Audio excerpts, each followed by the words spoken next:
السلام علیکم student first year class, کیسے ہیں آپ؟ میں ہوں آپ کا ٹیچر غلام معین الدین۔ آج کا بیٹا جو ہمارا لیکچر ہے ایجوکیشن کا، وہ لیکچر نمبر 52 ہے اور ہم چیپٹر 3 کے لانگ کوسچن کر رہے ہیں۔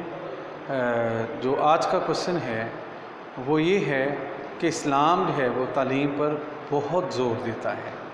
قرآن اور حدیث کی روشنی میں اس کی جو ہے وہ وضاحت کریں۔ اور اس لیکچر کو سٹارٹ کرنے سے پہلے اس لیکچر کا آغاز اللہ تعالیٰ کے ببرکت نام سے کرتے ہیں۔ بسم اللہ الرحمن الرحیم۔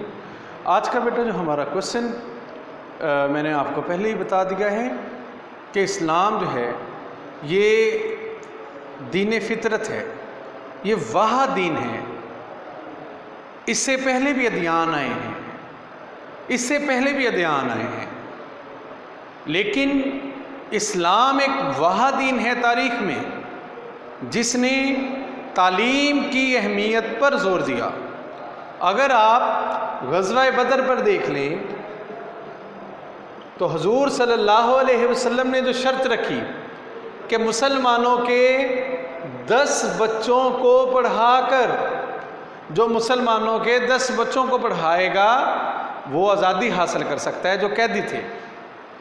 اب اسلام بنیادی طور پر اسلام میں تعلیم و تربیت کا بہت زیادہ اہتمام ہے، اور جس کی عمارت جو ہے وہ تعلیم و تربیت کے نظام کی، وہ کیا تھی؟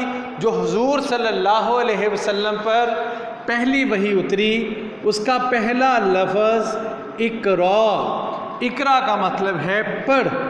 اب جو پہلی 5 یا 6 آیات ہیں ان میں علم پر بہت زور دیا گیا۔ اقرا بسم ربک الذی خلق خلق الانسان من علق، یعنی کہ اے بندے پڑھ اپنے پروردگار کے نام سے، جس نے انسان کو علم سکھایا قلم سے، اور انسان کو پیدا کیا جمے ہوئے خون سے۔ دیکھیں، سب سے پہلے ہمیں نالج کی بات بتائیں، پھر اللہ تعالیٰ فرماتے ہیں کہ انسان کو وہ کچھ سکھایا جو وہ نہیں جانتا تھا۔ اب اس سے پہلے بھی ادیان آئے ہیں، ٹھیک ہے، نبی انبیاء آئے ہیں، لیکن اتنا زور نہیں دیا گیا، ان کی کسی بھی کتب کے اندر اتنا زور نہیں۔ قرآن کے اندر ذکر ہے علم کی اہمیت کا، احادیث کے اندر ذکر ہے۔ حضرت محمد صلی اللہ علیہ وسلم پر جو وحی کا آغاز تھا وہ اسی لفظ سے ہوا، اقرا، پڑھ اپنے پروردگار کے نام سے۔ اور اس سے علم کی اہمیت کا اسٹوڈنٹس اندازہ لگایا جا سکتا ہے۔ اور اسلام میں تعلیم کی اہمیت کا اس سے بڑا ثبوت کیا ہوگا کہ تخلیق آدم کے وقت فرشتوں سے کہا گیا کہ سجدہ کرو۔ فرشتوں نے کہا اے اللہ کیوں؟ اللہ تعالیٰ نے فرمایا کہ یہ وہ علم جانتے ہیں، ان کو وہ علم عطا کیا گیا جو تم لوگ نہیں جانتے۔ اب اللہ تعالیٰ نے حضرت آدم علیہ السلام کو فرشتوں پر جو برتری دی ہے وہ علم کی بنیاد پر۔ اب فرشتوں سے یہی کہا گیا کہ یہ آدم کو وہ علم عطا کیا گیا جو آپ لوگ نہیں جانتے۔ اب علم کی اہمیت ہم دیکھتے ہیں قرآن پاک سے کیا ہے۔ قرآن مجید میں اللہ تعالیٰ کا ارشاد ہے، ترجمہ، تم میں سے جو لوگ ایمان رکھتے ہیں اور جنہیں علم بخشا گیا، اللہ تعالیٰ ان کے درجات کو بلند فرماتا ہے۔ پھر دوسری جگہ آیا ہے، اس کا ترجمہ، اللہ تعالیٰ نے خود شہادت دی ہے کہ اس کے سوا کوئی الہ نہیں، اور یہی شہادت فرشتوں اور سب اہل علم نے دی ہے۔ دیکھیں قرآن پاک میں بھی ذکر ہے علم کا، یہ سورہ العمران ہے، اس کی آیت نمبر 18 تھی۔ پھر ایک جگہ اور جگہ ارشاد ہوتا ہے، اے پیغمبر ان سے پوچھئے کہ کیا جاننے والے اور نہ جاننے والے برابر ہو سکتے ہیں؟ پھر حضور صلی اللہ علیہ وسلم کو اللہ تعالیٰ نے یہ دعا سکھائی، اے میرے رب میرے علم میں اضافہ فرما۔ ان آیات کریمہ کی روشنی میں یہ کہا جا سکتا ہے کہ اسلام میں پڑھنا پڑھانا اور روز ازل سے خصوصی اہمیت کا حامل رہا ہے۔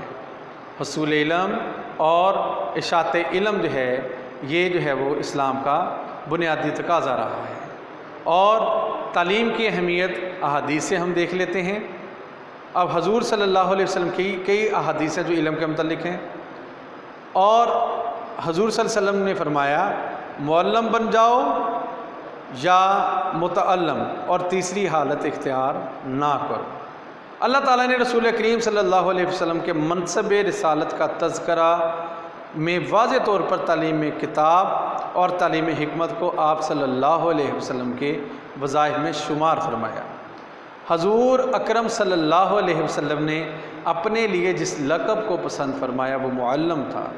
اب حضور صلی اللہ علیہ وسلم نے فرمایا مجھے تو معلم بنا کر بھیجا گیا، اور حضور اکرم صلی اللہ علیہ وسلم نے قرآن کریم کی تعلیم و تدریس کی اہمیت کی وضاحت کرتے ہوئے ارشاد فرمایا تم میں سے بہتر وہ ہے جو قرآن پاک کا علم سیکھے اور دوسروں کو سکھائے۔ آپ صلی اللہ علیہ وسلم کے ارشاد میں طالب علم اور معلم کے لیے بہت بڑی بڑی بشارتیں دی گئی ہیں، اور حضور صلی اللہ علیہ وسلم نے فرمایا کہ طالب علم کے استقبال کے لیے فرشتے اپنے پر بچھاتے ہیں، اور معلم کے لیے کائنات کی ہر چیز دعا کرتی ہے۔ اور حضور صلی اللہ علیہ وسلم نے ایک اور جگہ فرمایا جو آدمی علم کی تلاش میں نکلتا ہے اور وہ فی سبیل اللہ جہاد میں ہوتا ہے جب تک وہ واپس نہ آئے۔ پھر حضور صلی اللہ علیہ وسلم نے ایک اور موقع پر فرمایا اللہ تعالیٰ اس کے فرشتے تمام آسمانی مخلوق حتیٰ کہ چونٹیاں اپنے بلوں میں، مچھلیاں سمندروں میں انسانیت کے معلمین کے لیے دعا فرماتے ہیں۔ پھر ایک اور جگہ حضور صلی اللہ علیہ وسلم نے فرمایا علم حاصل کرنا ہر مسلمان مرد اور عورت پر فرض ہے۔ پھر ان آیات کریمہ سے، ان احادیث سے یہ واضح ہوتا ہے کہ علم جو ہے وہ ہمیں حاصل کرنا چاہیے۔ ایک حضور صلی اللہ علیہ وسلم نے ایک موقع پر فرمایا آپ کی حدیث کا مفہوم ہے علم حاصل کرو خواہ تمہیں چین کیوں نہ جانا پڑے۔ ان دنوں میں چین ایک دشوار گزار جو ہے وہ علاقہ تھا، عرب سے چین تک آنا بہت زیادہ دشواری ہوتی تھی۔ پھر اس کے بعد حضور صلی اللہ علیہ وسلم نے ایک اور موقع پر فرمایا ماں کی گود سے لے کر، آپ کی حدیث کا مفہوم ہے ماں کی گود سے لے کر قبر تک جو ہے وہ علم حاصل کرو۔